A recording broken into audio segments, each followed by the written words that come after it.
Good evening friend.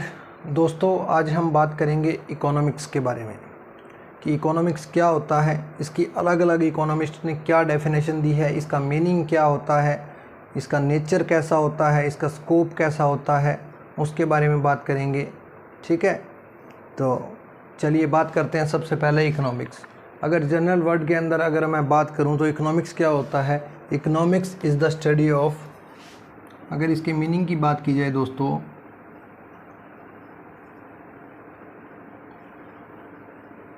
is the study of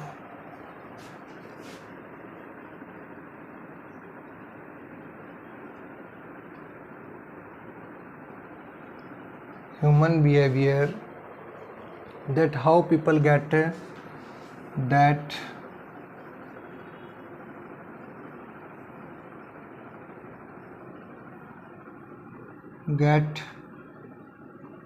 earn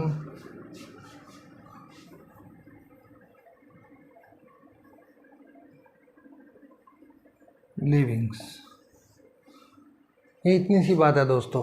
क्या कहा है इसमें कि economics is the study, economics एक अध्ययन है ऑफ ह्यूमन बिहेवियर, मानव व्यवहार का, दैट हाउ पीपल गेट, यानी कि लोग किस प्रकार से अर्न करते हैं, अपने जीवन को किस प्रकार से जीते हैं, ठीक है ना, या अपना जीवन जीने के लिए किस प्रकार से कमाते हैं, उसको क्या बोलते हैं दोस्तों, उसको बोलते हैं इकोनॉमिक्स। इसके अलावा दोस्तों अगर बात करें तो जीवन जीने के लिए यानी सरवाइव करने के लिए जो पीपल होते हैं वो इकोनॉमिक एक्टिविटी करते हैं। क्या करते हैं दोस्तों, वो करते हैं इकोनॉमिक एक्टिविटी।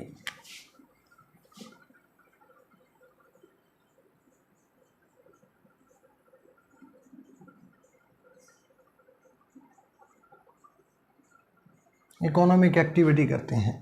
इकोनॉमिक एक्टिविटी दोस्तों तीन तरह की होती है। सबसे पहली बात होती है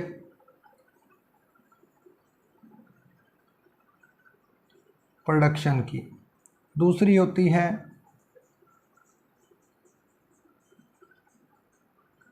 कंजम्पशन की, और तीसरी होती है दोस्तों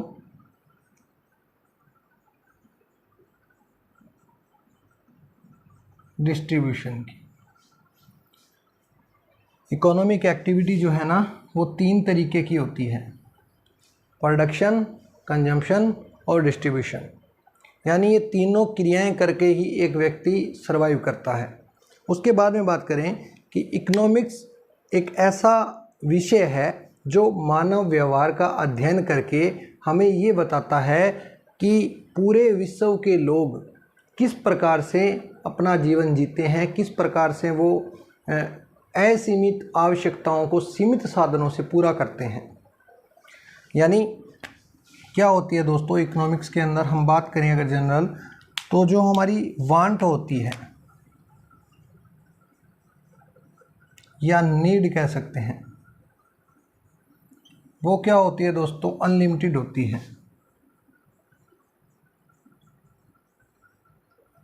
अनलिमिटेड होती है। और इसके साथ ही दोस्तों जो गिवन रिसोर्सेज,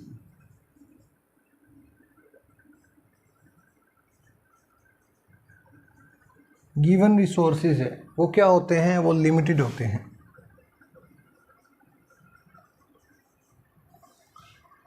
तो फिर एक कंज्यूमर के सामने एक प्रॉब्लम आ जाती है। किसकी प्रॉब्लम आ जाती है, चॉइस की, चुनाव करने की प्रॉब्लम आ जाती है। अभी हम एक एग्जांपल से भी समझेंगे कि ये प्रॉब्लम कैसे सॉल्व होती है। इस प्रॉब्लम का सॉल्यूशन कौन करता है दोस्तों, इकोनॉमिक्स करता है। इसकी जो मैनेजमेंट करता है वो कौन करता है, इकोनॉमिक्स करता है। चलिए उस एग्जांपल से पहले हम बात कर लेते हैं एक बार प्रोड्यूसर के नज़रिए से जो इकोनॉमिक्स है वो क्या है।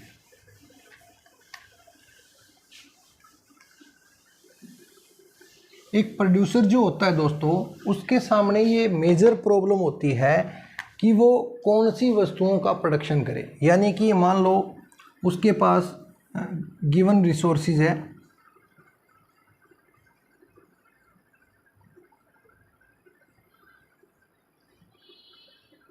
प्रोड्यूसर के पास, अब उसके पास प्रॉब्लम आती है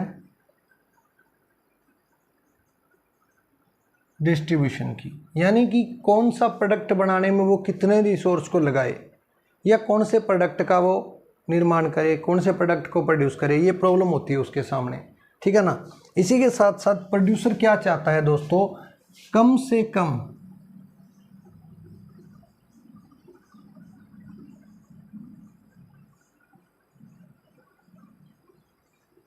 लागत हो और क्या हो, ज़्यादा से ज़्यादा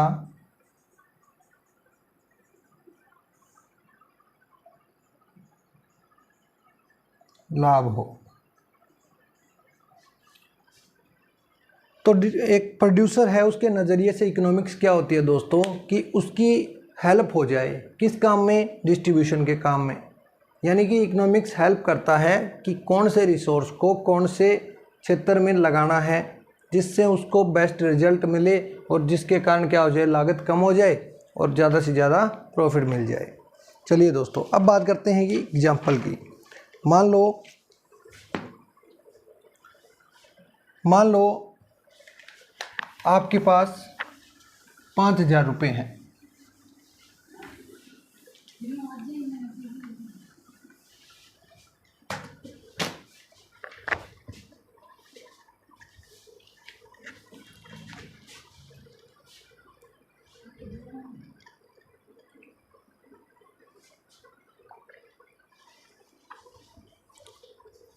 चलिए दोस्तों, हम एक एग्जाम्पल लेते हैं। एग्जाम्पल में क्या है कि मान लो हमारे पास क्या है, टोटल 5,000 रुपीज़ है, 5,000 रुपये हैं, और हमें कहा गया है कि 1 मंथ के अंदर आपको ये सारा का सारा पैसा एक्सपेंड करना है। किसके ऊपर,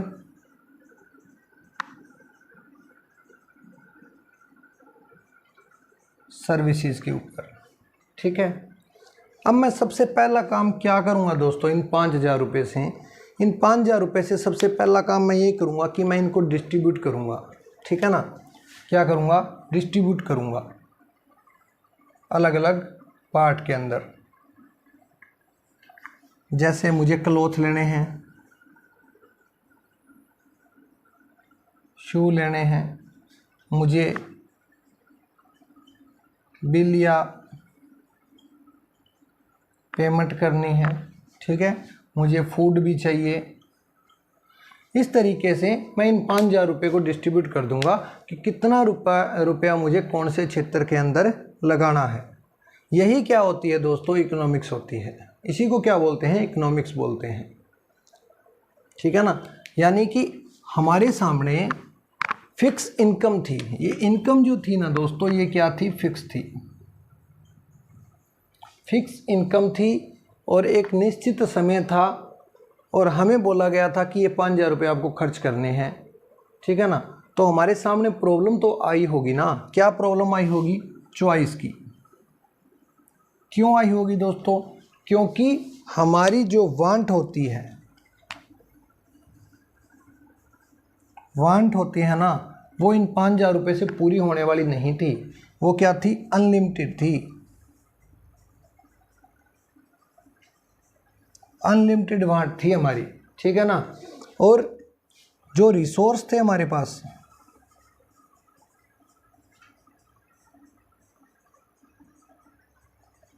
वो रिसोर्स क्या थे, लिमिटेड थे। यानी कि उन लिमिटेड रिसोर्स से मैंने क्या किया, अपनी जो सबसे ज़्यादा ज़रूरी जो वांट थी, जो काम मुझे सबसे पहले करने थे, उनको मैंने चूज किया और उनके ऊपर मैंने एक्सपेंड कर दिया। यही क्या होती है दोस्तों, इकोनॉमिक्स होती है, ठीक है। इसके बाद में बात करते हैं दोस्तों कि इकोनॉमिक्स की जो डेफिनेशन है या इकोनॉमिक्स की जो शुरुआत है वो कब हुई। इकोनॉमिक्स की शुरुआत में सबसे पहला नाम आता है दोस्तों एडम स्मिथ का।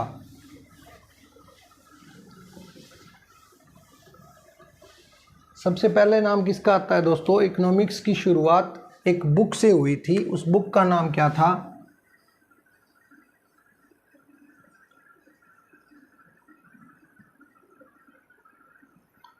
Wealth of nation. 1776 के अंदर ये बुक आई थी। इस बुक का पूरा नाम पूछ ले तो इस बुक का पूरा नाम क्या होता है दोस्तों? पूरा नाम होता है N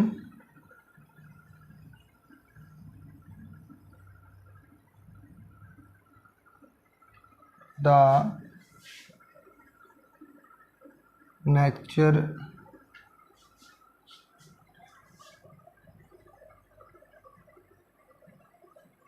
N inquiry into the nature and capital of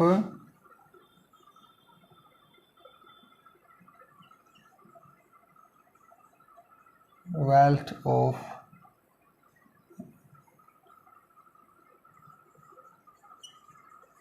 causes of wealth of nation. ये पूरा नाम होता है दोस्तों इस बुक्स का।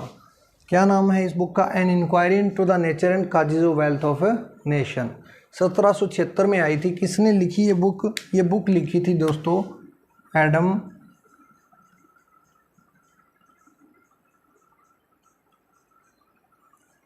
इनको क्या बोला जाता है?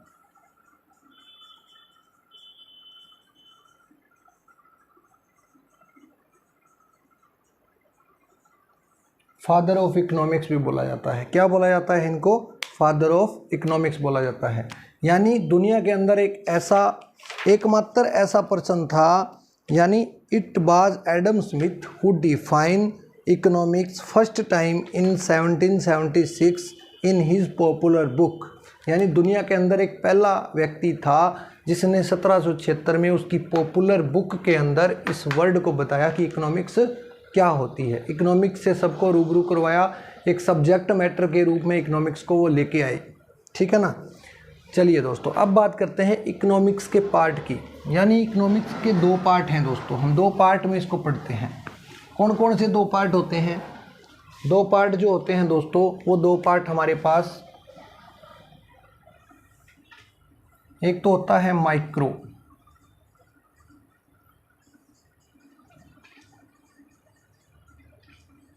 माइक्रो इकोनॉमिक्स, और दूसरा पार्ट जो होता है वो क्या होता है दोस्तों?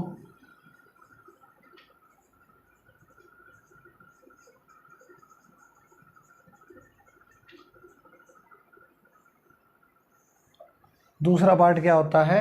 मैक्रो इकोनॉमिक्स होता है। और इन दो पार्ट के अंदर डिवाइड किसने किया?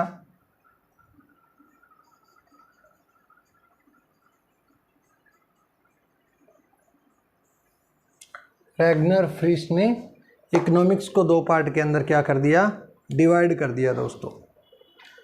फिर हम बात करते हैं इस वर्ड की, इकोनॉमिक्स की। ये जो इकोनॉमिक्स वर्ड है दोस्तों ये अराइव्ड किया गया है। The word economics arrived from कहाँ से?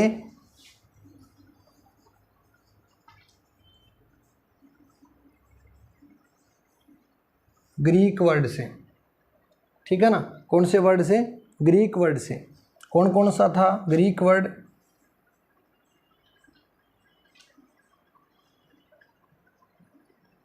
ओइकोस प्लस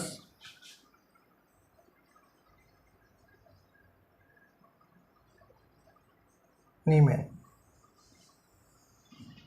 ये ग्रीक वर्ड था, इससे लिया गया है। इसमें इसका मतलब क्या होता है दोस्तों? होम। और इसका मतलब क्या होता है?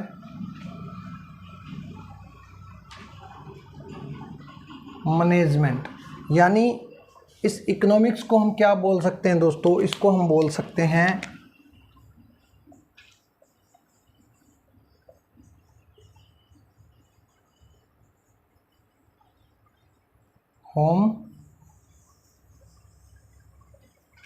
होम मैनेजमेंट, इसको बोल सकते हैं। ठीक है दोस्तों। चलिए आगे बात करते हैं इकोनॉमिक्स की डेफिनेशन के बारे में। यानी इकोनॉमिक्स की मुख्य रूप से चार डेफिनेशन दी गई है। कितनी डेफिनेशन दी गई है? 4 डेफिनेशन दी गई है। उनके बारे में बारी बारी से बात करते हैं कि वो डेफिनेशंस क्या कहती है। चलिए मैं लिख देता हूँ यहाँ पर economics.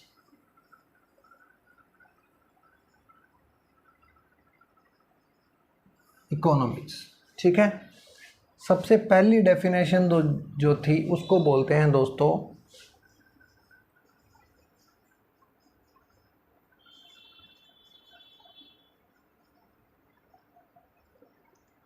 Wealth definition. Okay, wealth definition नाम से ही पता चल रहा है दोस्तों, ये डेफिनेशन दी थी 1776 के अंदर। किसने?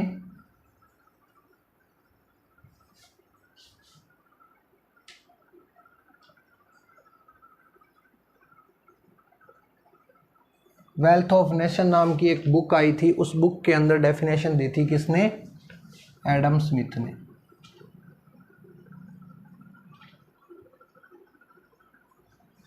क्या कहा था एडम स्मिथ ने?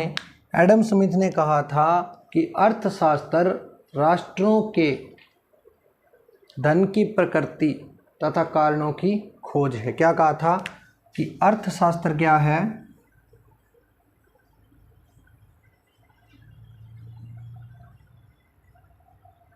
अर्थशास्त्र राष्ट्रों के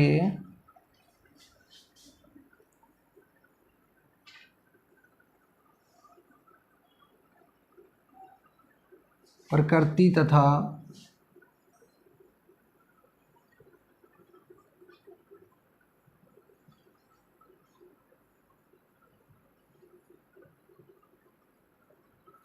ये बात बोली थी दोस्तों एडम स्मिथ ने। क्या कहा? कि इकोनॉमिक्स क्या है? अर्थशास्त्र राष्ट्रों के धन की प्रकृति तथा कारणों की खोज है। यानी कि एडम स्मिथ ने क्या किया दोस्तों? वेल्थ को प्राइमरी फंक्शन माना, ठीक है, और ह्यूमन को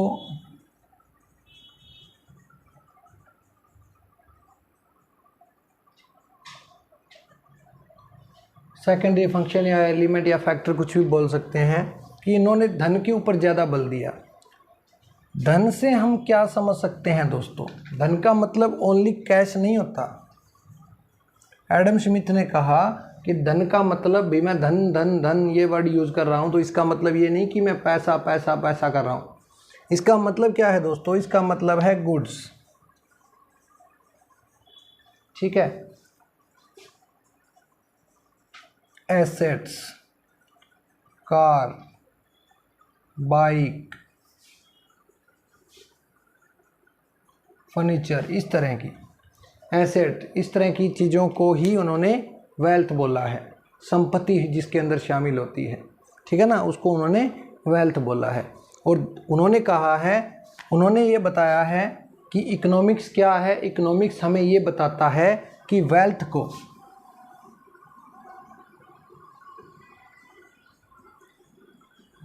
को कैसे बढ़ाया जाए।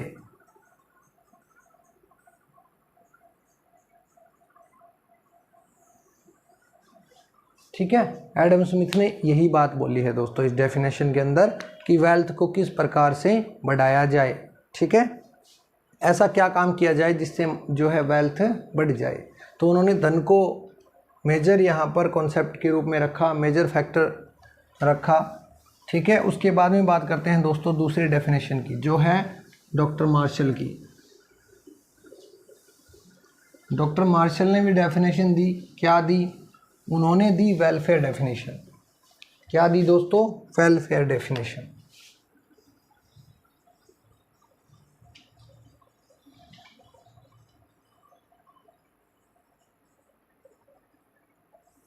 वेलफेयर डेफिनेशन कब दी? 1890 में एक बुक आई थी इनकी, क्या नाम था?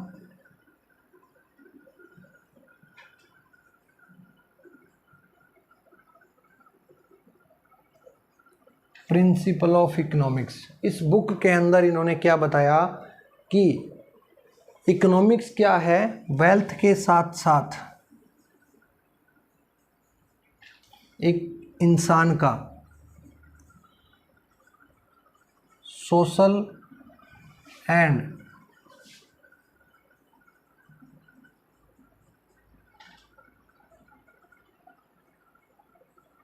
वेलफेयर भी करता है।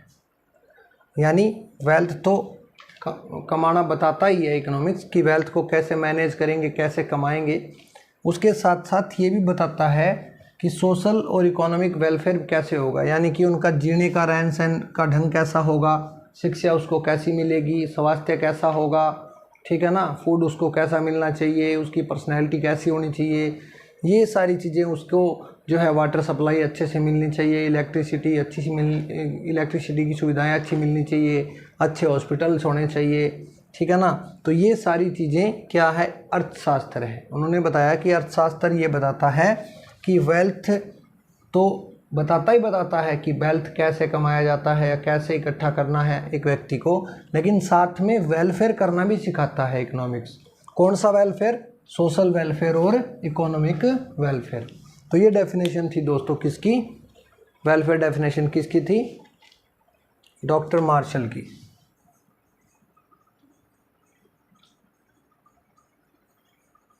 डॉक्टर मार्शल की।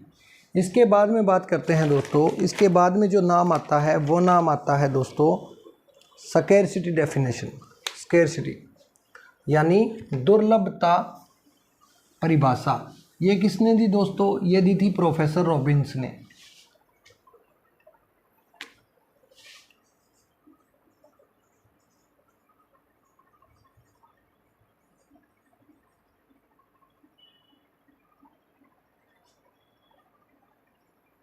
डेफिनेशन ये किसने दी? ये दी थी प्रोफेसर रॉबिन्स ने दी, ठीक है, प्रोफेसर रॉबिन्स ने दी। इन्होंने क्या कहा दोस्तों? इन्होंने कहा कि हमारी जो वांट होती है वो अनलिमिटेड होती है।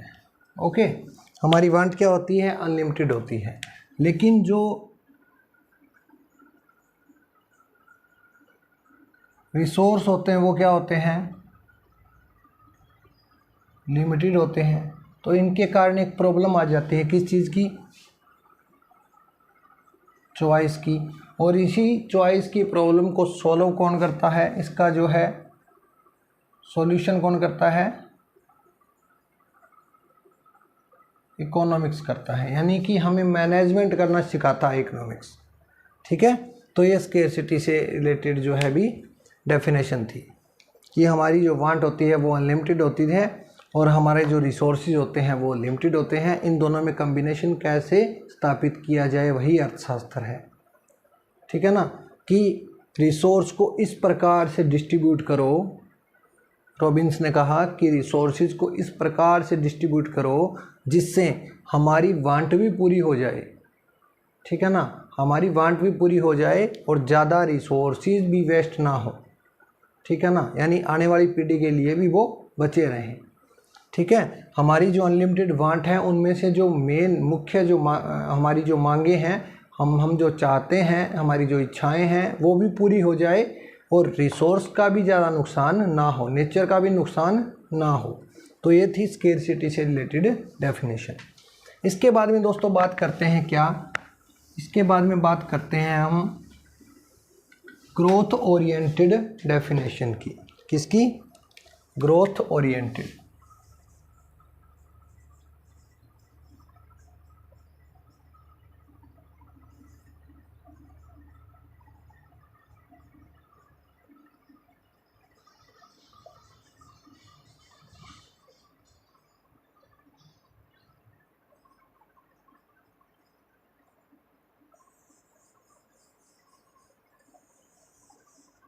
ग्रोथ ओरिएंटेड डेफिनेशन ये किसने दी दोस्तों? बेसिकली इसके लिए उत्तरदायी माना जाता है किसको?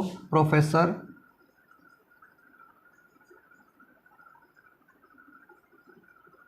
सैमुअल्सन को। किसको उत्तरदायी माना जाता है? प्रोफेसर सैमुअल्सन को।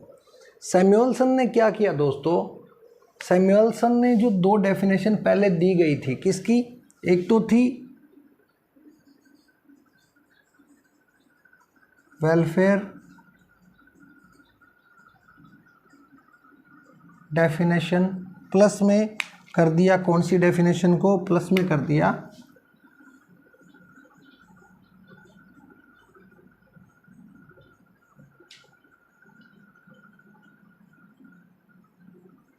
स्केर्सिटी डेफिनेशन को।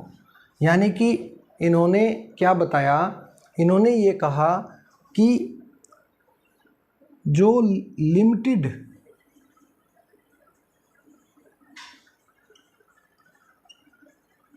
रिसोर्स हैं, जो लिमिटेड रिसोर्स है ना, उनका इस तरीके से प्रयोग किया जाए जिससे हमारी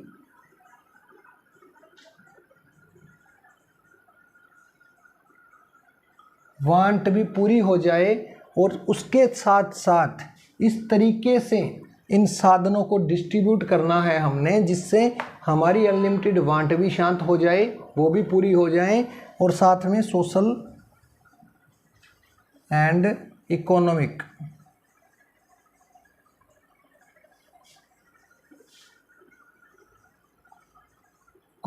वेलफेयर भी हो जाए। तो ये थी दोस्तों 4 डेफिनेशन, बहुत ही इंपॉर्टेंट है चारों डेफिनेशन। इनमें से एक डेफिनेशन पक्का आती है एग्ज़ाम के अंदर, ठीक है ना। तो इनको अच्छे तरीके से पढ़ लेना। पढ़ना क्या है, बस आपको मीनिंग याद रखना है, किसने दी वो याद रखना है, और बुक कौन सी है, कौन से ईयर में दी, ये चीज़ें याद रखनी है, और उस डेफिनेशन में कहा क्या गया है। डेफिनेशन तो आपको एग्जैक्ट याद करनी ही पड़ेगी, उसके अंदर किसी प्रकार का कोई चेंज नहीं कर सकते, ठीक है ना। तो चलिए दोस्तों आगे हम बात करते हैं स्कोप की, scope of micro economics. Scope of micro economics, micro economics का जो स्कोप है वो क्या कहता है दोस्तों। सबसे पहले हम बात करेंगे कि subjective matter of economics is dynamic. Scope के अंदर सबसे पहला पॉइंट जो हमारा है वो है सब्जेक्टिव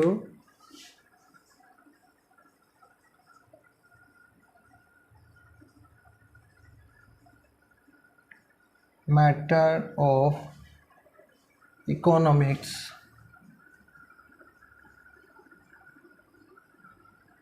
इज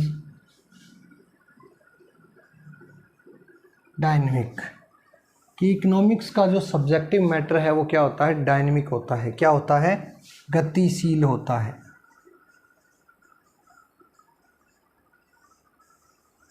कौन सा, गतिशील क्या होता है दोस्तों, विषय वस्तु किसकी,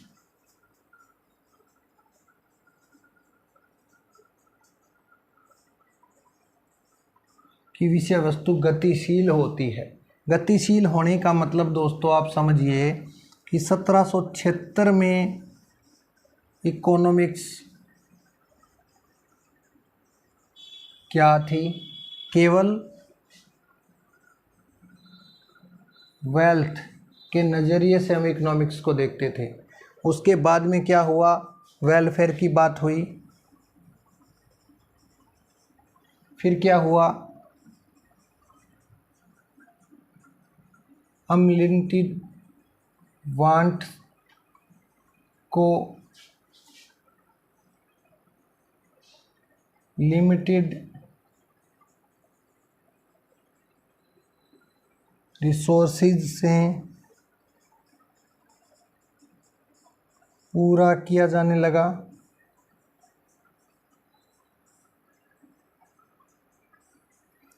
कैसे किया जाने लगा, यानी कि देश के अंदर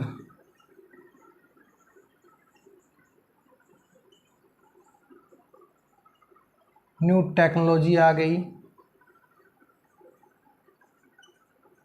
लेबर क्लास जो है वो क्या हो गई, स्किल्ड और ट्रेंड हो गई, ठीक है ना।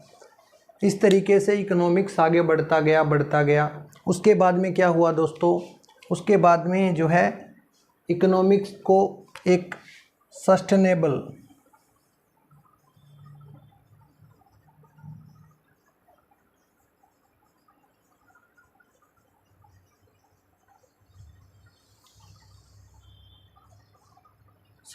डेवलपमेंट का कॉन्सेप्ट भी इसके अंदर जुड़ गया कि आपको क्या करना है, इकोनॉमिक ग्रोथ भी करना है, डेवलपमेंट भी करना है, और डेवलपमेंट कैसा करना है, सस्टेनेबल डेवलपमेंट को क्या बोलते हैं दोस्तों, धारणीय विकास।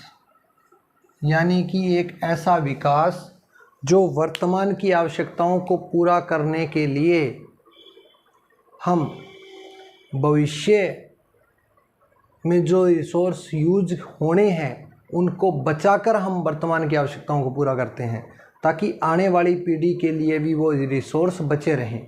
क्या, यानी कि हमें इस तरीके से विकास करना है कि आने वाली पीढ़ी के लिए जो रिसोर्स हैं वो बचे रह सकें और हमारा आज वर्तमान में विकास भी हो जाए। इस तरीके से हमारे को डेवलपमेंट करना है। इस कॉन्सेप्ट को भी जोड़ दिया गया। इसलिए कहते हैं दोस्तों, स्कोप के अंदर हमारा पहला पॉइंट क्या था, subjective matter of the economics is dynamic. यानी कि विषय वस्तु, अर्थशास्त्र की जो विषय वस्तु है ना दोस्तों, वो डायनेमिक है, वो गतिशील है, वो लगातार आगे ग्रो कर रही है, बढ़ रही है, स्टेप बाय स्टेप। नई नई टेक्नोलॉजी उसके अंदर आ रही है, नई नई चीज़ें उसमें ऐड की जा रही है, ठीक है ना। तो ये डायनेमिक है।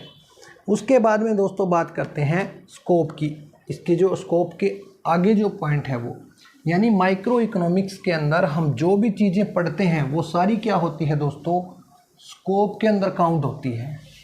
किसके अंदर काउंट होती है, स्कोप के अंदर काउंट होती है। जैसे मैं लिखता हूँ सबसे पहले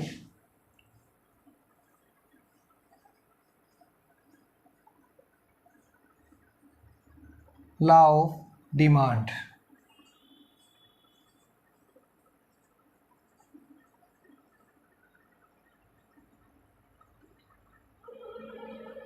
law of supply,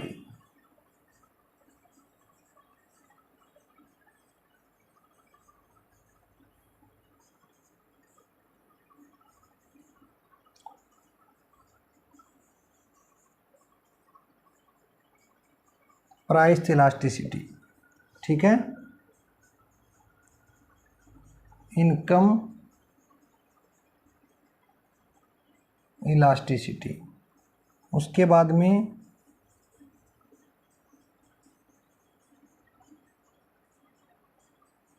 cross elasticity. उसके बाद में बात करते हैं दोस्तों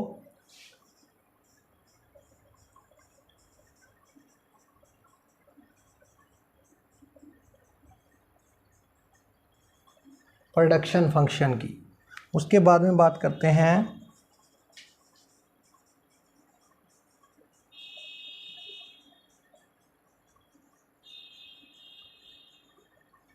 कंजम्पशन फंक्शन की। उसके बाद में बात करते हैं कंज्यूमर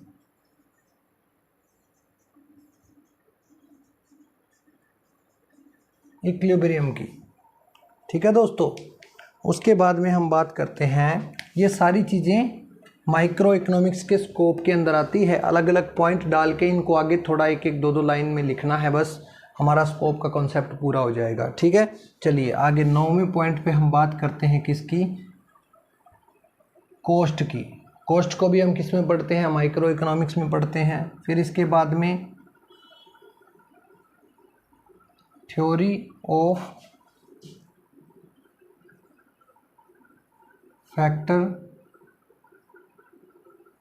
फैक्टर प्राइसिंग की थ्योरी।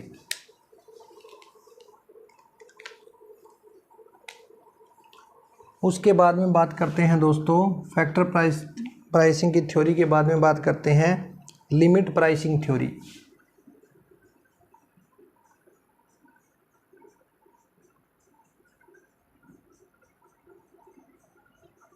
ठीक है। फिर उसके बाद में मार्केट स्ट्रक्चर,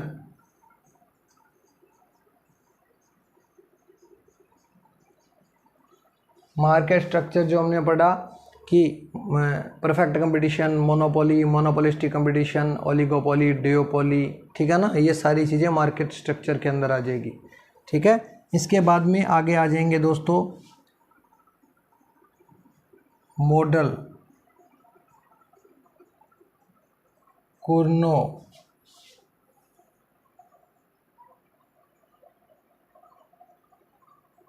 एजवर्थ, ठीक है ना, इन सब मॉडल की भी बात करेंगे। ये सारी किस में आती है, माइक्रो इकोनॉमिक्स के स्कोप में हम पढ़ते हैं। फिर इसके बाद में मेन कॉन्सेप्ट रह गया रेवेन्यू, ठीक है। फिर इसके बाद में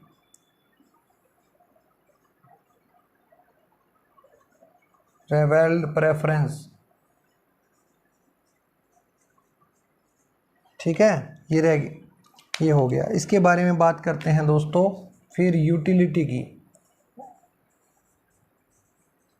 ऑर्डिनल यूटिलिटी, ठीक है, कोऑर्डिनल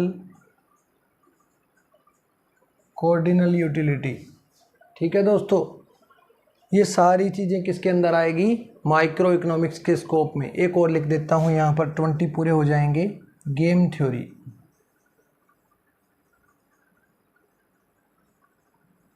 ये सारा क्या है दोस्तों, माइक्रो इकोनॉमिक्स का स्कोप है। इनको एक एक दो लाइन के अंदर हमने एक्सप्लेन करना है और हमारा स्कोप का कॉन्सेप्ट पूरा हो जाएगा। चलिए दोस्तों, आज की वीडियो के अंदर एक कॉन्सेप्ट, छोटा सा एक कॉन्सेप्ट है वो और कर लेते हैं, चलो ठीक है। ये स्कोप था हमारा। स्कोप के अंदर आगे आता है wants mean dilemma. Wants mean dilemma क्या होता है, एक फ्लो चार्ट बनाऊंगा दोस्तों, उस फ्लो चार्ट से आपको इकोनॉमिक्स समझ में आ जाएगी कि क्या होती है, ठीक है।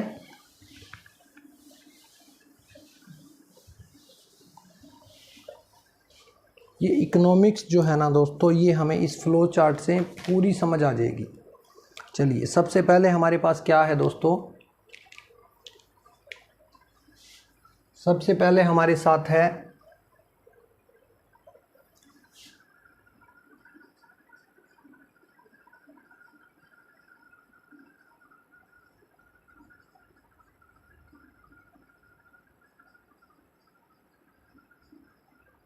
असीमित आवश्यकताएं हैं। असीमित आवश्यकताओं के कारण क्या होता है दोस्तों, एक तो असीमित आवश्यकताएं हैं, ठीक है ना, और साधन क्या है,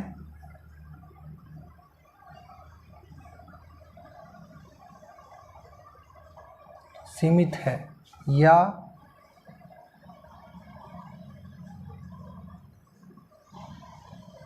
वैकल्पिक प्रयोग है। साधनों के क्या है, वैकल्पिक प्रयोग है। अब जब साधनों के वैकल्पिक प्रयोग होते हैं दोस्तों, तो उससे क्या हो जाता है, उससे एक प्रॉब्लम आ जाती है, किस चीज़ की,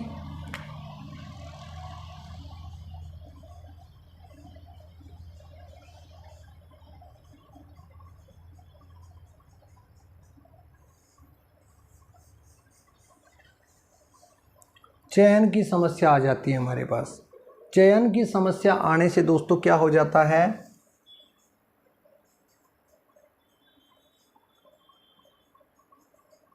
आर्थिक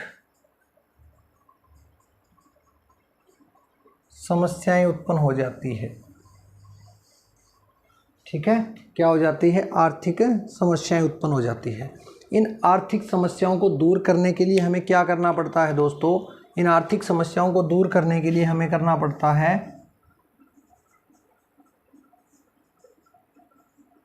आर्थिक क्रियाएं। क्या करनी पड़ती है, आर्थिक क्रियाएं करनी पड़ती है। और आर्थिक क्रियाओं के करने के बाद में क्या हो जाता है दोस्तों, आर्थिक क्रियाओं के करने के बाद में क्या होगा, प्रोडक्शन होगा, उत्पादन हो जाएगा। और इस उत्पादन के दो पार्ट होते हैं दोस्तों, एक तो होता है उपभोग, ठीक है। उपभोग से दोस्तों क्या हो जाएगा, उपभोग से क्या हो जाएगा, हमारी जो आवश्यकताएं हैं वो जो हमारी आवश्यकताएं थी, असीमित आवश्यकताएं थी, उनकी संतुष्टि हो जाएगी। यानी क्या होगा,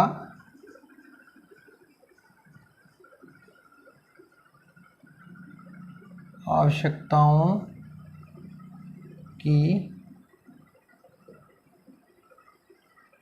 संतुष्टि हो जाएगी, आवश्यकताओं की संतुष्टि हो जाएगी। और उपभोग के बाद में दूसरा पार्ट कौन सा होता है, वो होता है दोस्तों निवेश।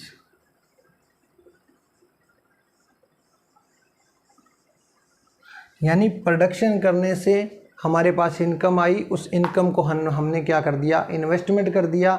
जब निवेश किया तो निवेश से क्या होगा दोस्तों, निवेश से होगा नए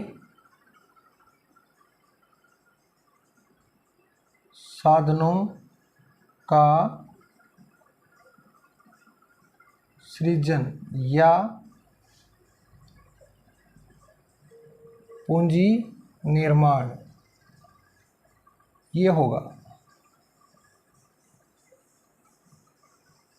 क्या होगा, नए साधनों का सृजन और पूंजी निर्माण हो जाएगा। और पूंजी निर्माण या नए साधनों का जब सृजन होगा तो फिर वही चीज़ कि साधन सीमित हैं, उनके वैकल्पिक प्रयोग हैं, और ये प्रोसेस चलता रहेगा इसी प्रकार। यही सारा प्रोसेस जो है वो इकोनॉमिक्स क्या कहलाता है, क्या कहलाता है, ये इकोनॉमिक्स।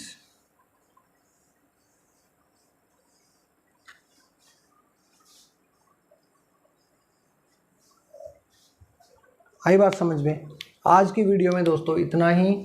आगे बात करेंगे, एक नए कॉन्सेप्ट को लेकर आएंगे, उसके ऊपर चर्चा करेंगे।